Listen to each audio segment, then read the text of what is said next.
when we speak about Black joy and Black excellence and think about what um, this community in Greenwood, Tulsa was like prior to its destruction, um, it's high society, right? It is an example of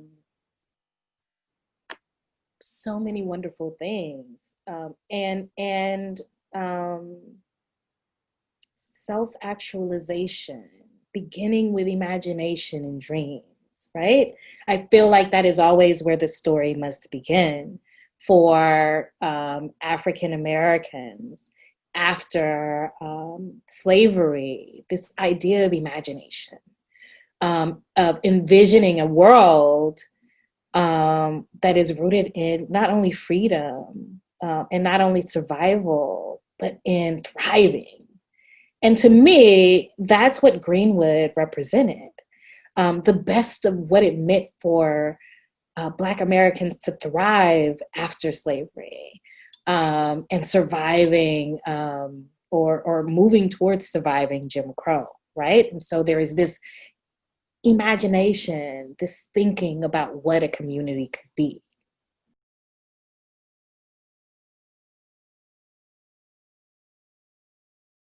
So I think it's important to understand that when Wall Street was establishing itself at the beginning of the 20th century, which is the early 1900s, is that we're still dealing with a lot of the aftermath of the Civil War. So you have this thing called Reconstruction, where Black folks are trying to figure out where they fit in terms of citizenship and how do we maneuver in a country that never saw us as citizens. On the other side of that, you have white Americans who are like, we don't want you to be part of society, let alone be able to enjoy the benefits of being a citizen, because if we recognize you as a citizen, that means that, you know, you're a human being.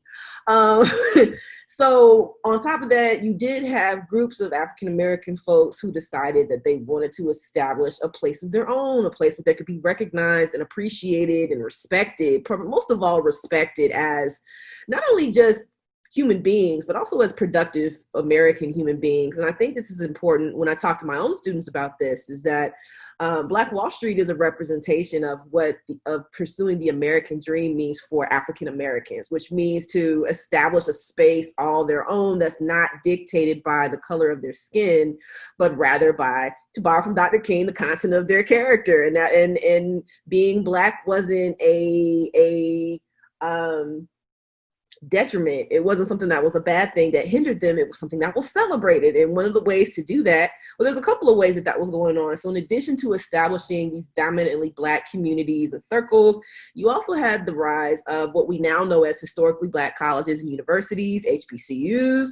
So you have the establishment of these pro-Black spaces in the midst of an increasingly volatile or increasingly like a ticking time bomb of white supremacy, of white folks like, how dare you feel like you can establish X, Y, and Z in this country when this country wasn't made for you. But ultimately, it's a sign of resistance, being able to pursue in the light of adversity, being able to establish these neighborhoods and connections and families in light of not being appreciated by larger mainstream white American society. So Black Wall Street isn't necessarily just a trauma as we might have, for those of us who are introduced to it, might have been introduced to it, but it's also, before all of that, was a site of resistance and a site of empowerment, to show what could happen when you let Black folks just be dope. Like, let us do our thing. And then Black Wall Street is definitely an example of that. And I think that's particularly important when Black Wall Street and the Greenwood district were really popping off, because it was a direct response to the aftermath of the Reconstruction era that was trying to unsituate Black folks within the American citizenship structure. So It started with a Black man with a dream of building community. O.W. Gurley, very wealthy landowner, bought these 40 acres of land in Oklahoma that he named Greenwood, this township. It was named after a town in Mississippi his hope was that Black people would move out of the South. And when we talk about this move out of the South, this migration of this warmth of other suns, it's the title of a text that talks about the Great Migration. We are talking about African Americans aspiring for a different life. In addition to the Greenwood district in Tulsa, there are multiple communities, free communities. And I think there are a couple of reasons why that's such a dynamic thing.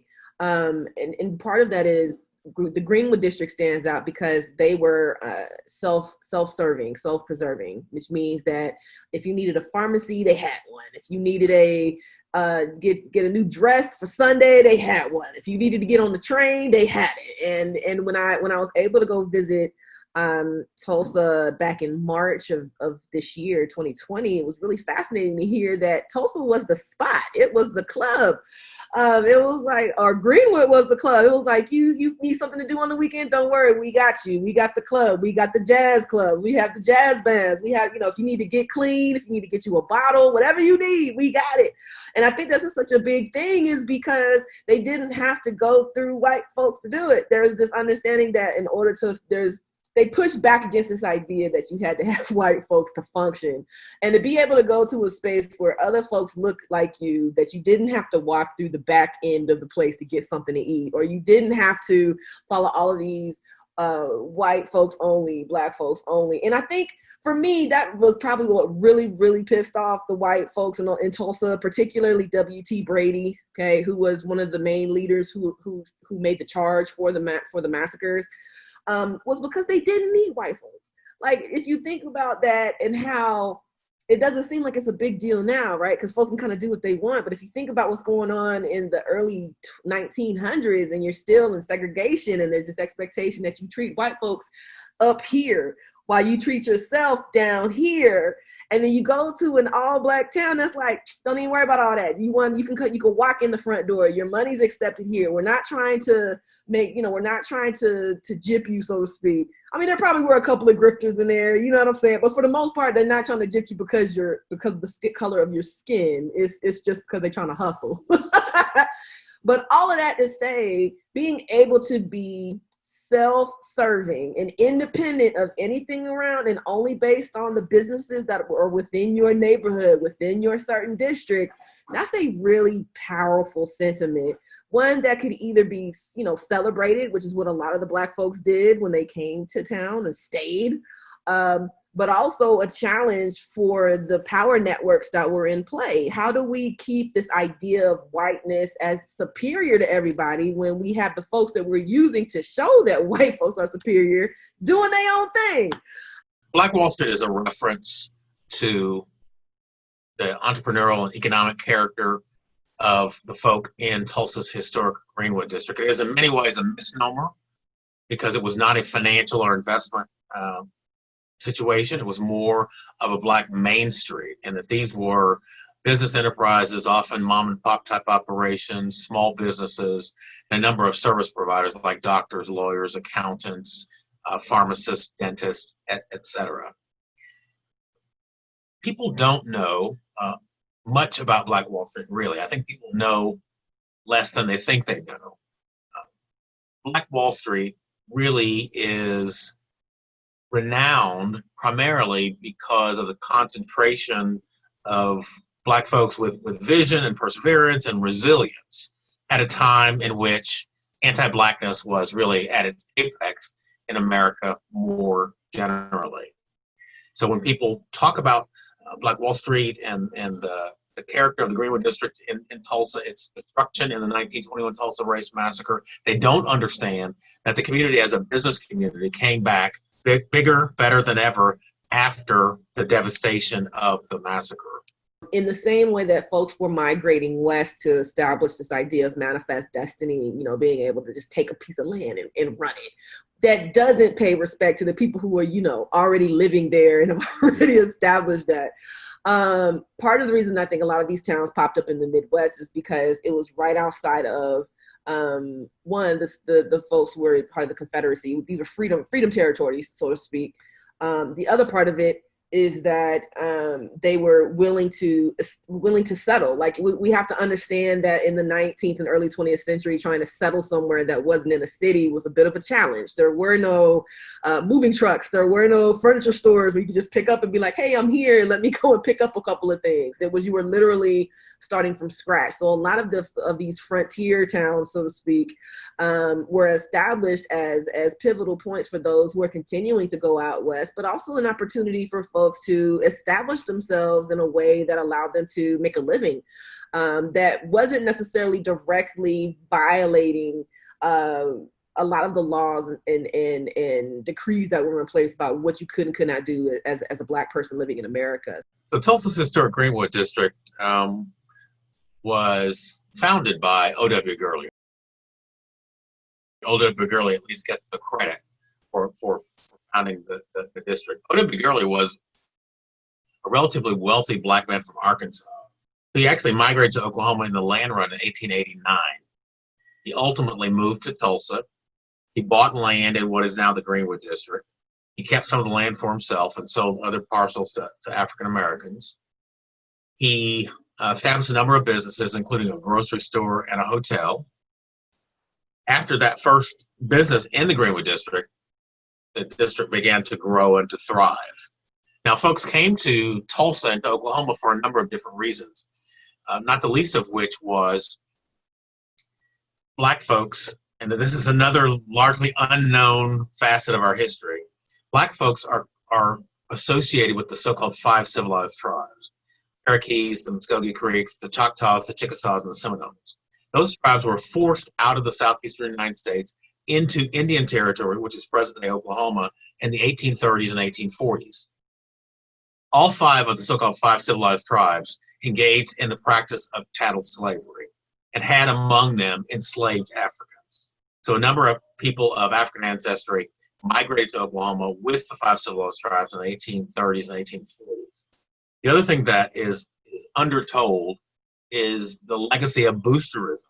There were actually African Americans who came to Oklahoma when Oklahoma began to open up in the land runs and land lotteries, 1889. The leading Black booster was a fellow named E.P. McCabe, who came down to Oklahoma from Kansas, founded the all-Black town of Langston, where Langston University is located.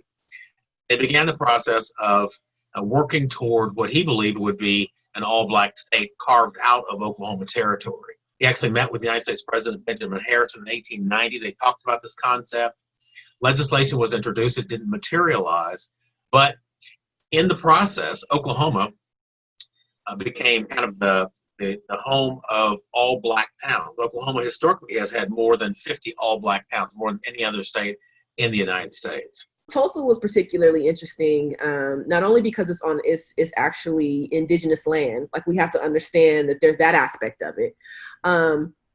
But recognizing that it was an indigenous space and Black folks were also marginalized, the two seem to come together in really unique and interesting ways that couldn't manifest in these already established towns like a New York or like in Atlanta. Focusing on the 5 civilized tribes, the Cherokees, the Muskogee Creek, the Choctaw, the Chickasaw, and the Seminole, all these tribes engaged in the practice of chattel slavery had people of African ancestry among them as slaves, but they also had free Black people living among some of these tribes as well. The tribes aligned with the Confederacy during the Civil War, and that seems to be kind of a dissonant thought. But think about it. The tribes were called the 5 civilized tribes because they acclimated to European ways. And one of the European ways in the places from which they came, Alabama, Mississippi, Georgia, was the use of Black enslaved persons to do labor.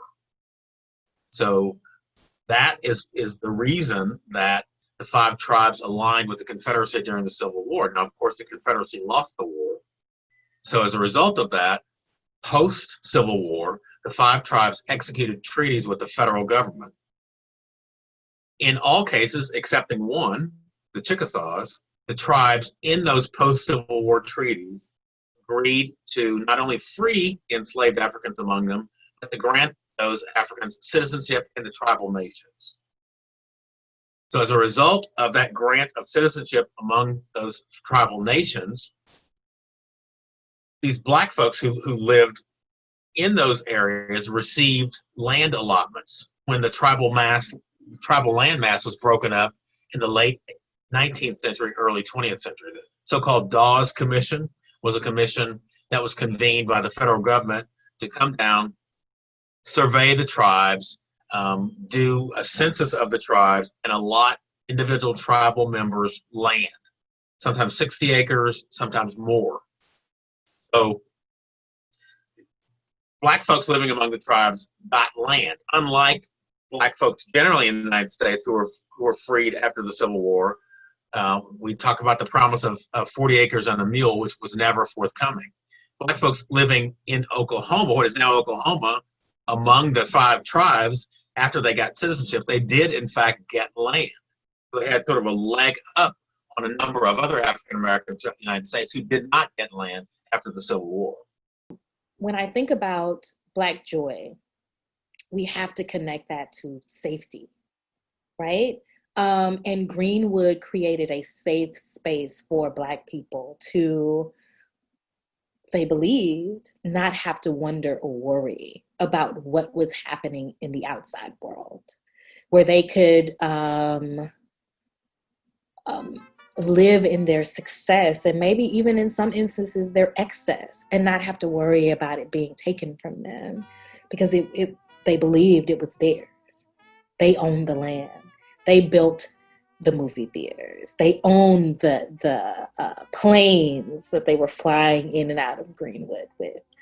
And so I think that is also important to discuss, this root of safety that is a part of our Black joy experience.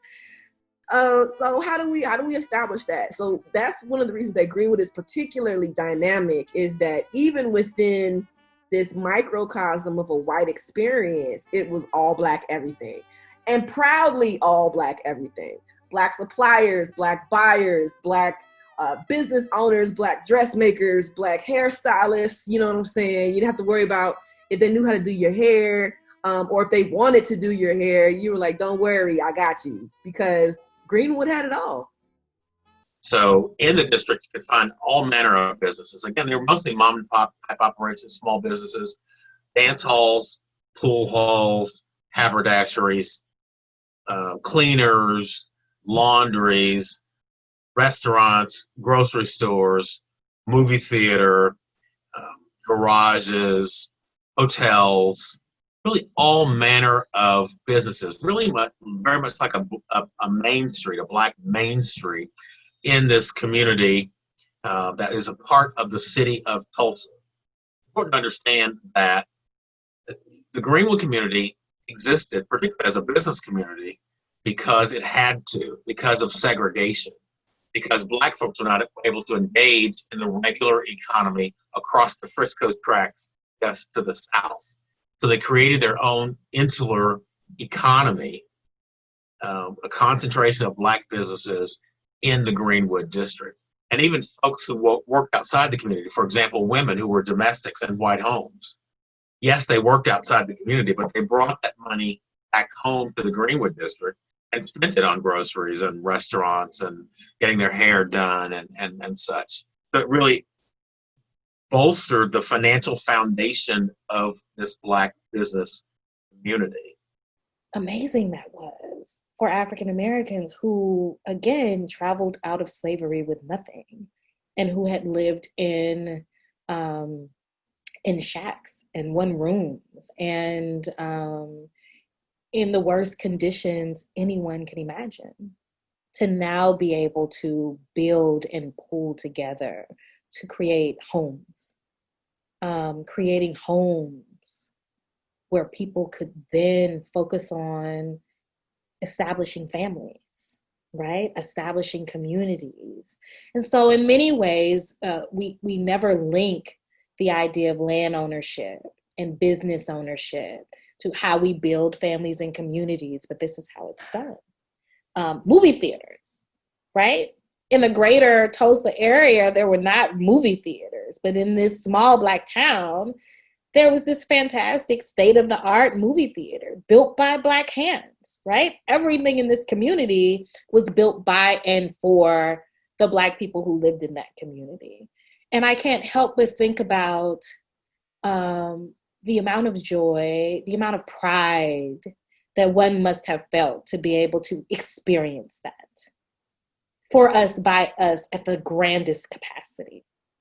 Even though some residents of the Greenwood community, the Black community in Tulsa, worked outside the community, because of segregation, they were not able to be consumers in the larger economy. So they brought their monies back to the community, really bolstering the financial foundation of the community. An example would be Thursday night was really prominent because it was maids' night off. So the women who worked as domestics, it was their opportunity to relax, to get dolled up, to go down into the establishments, the restaurants, and the shops on Greenwood, drawing a crowd, and people would comment on how lively and how vibrant the community was. The Greenwood community is a community of necessity. That's an essential element, because the community ultimately, as a business community, is harmed by integration.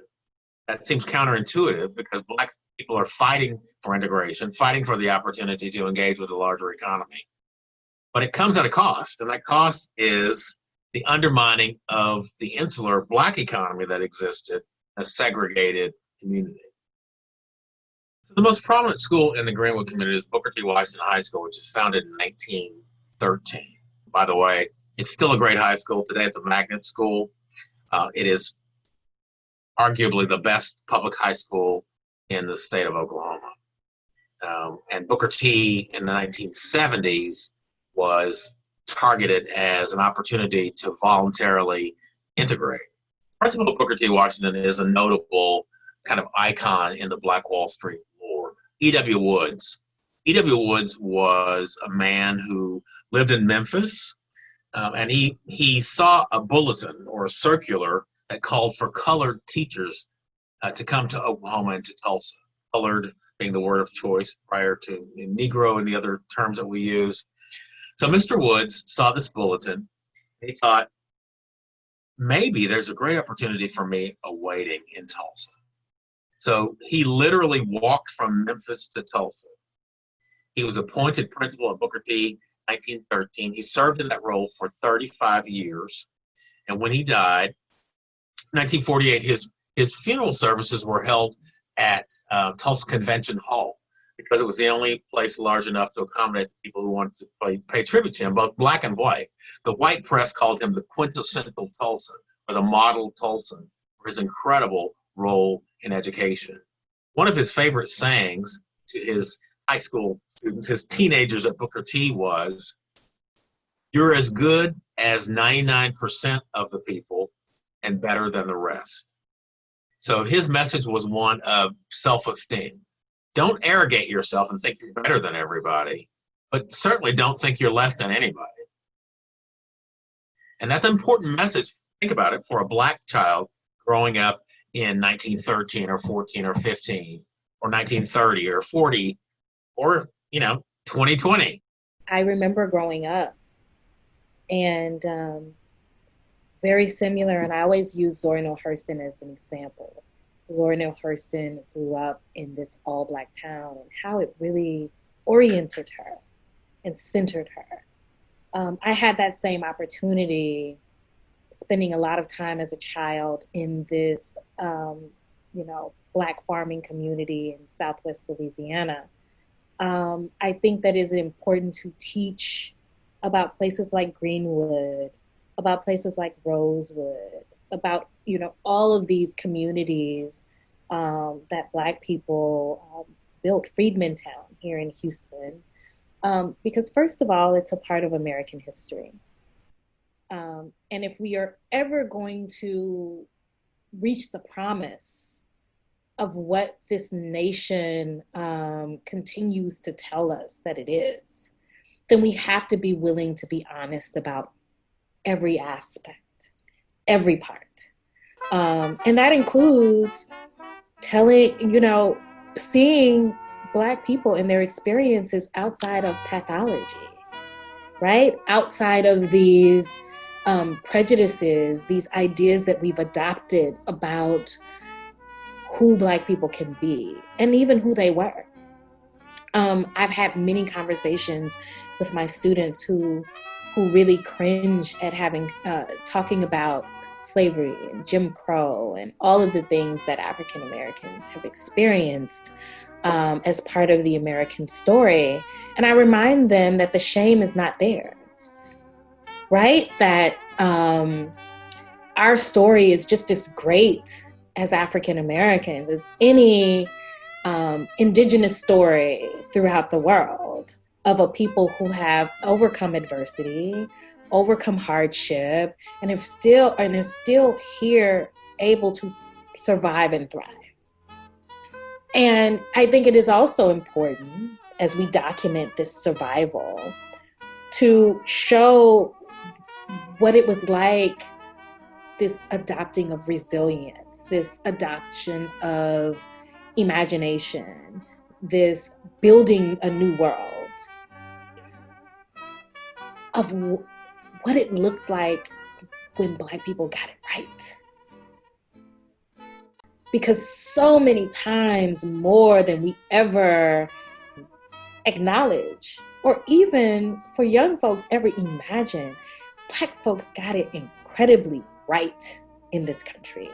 Greenwood is an example of us getting it right, of us investing in ourselves, of all of the things that we say that Black American communities lack in the new age, in where we are, when we talk about cities like Chicago, when we talk about Black communities wherever we house ourselves, wherever we are. We don't have the historical reference to realize that everything that we say is wrong about those communities, there were communities that got it right.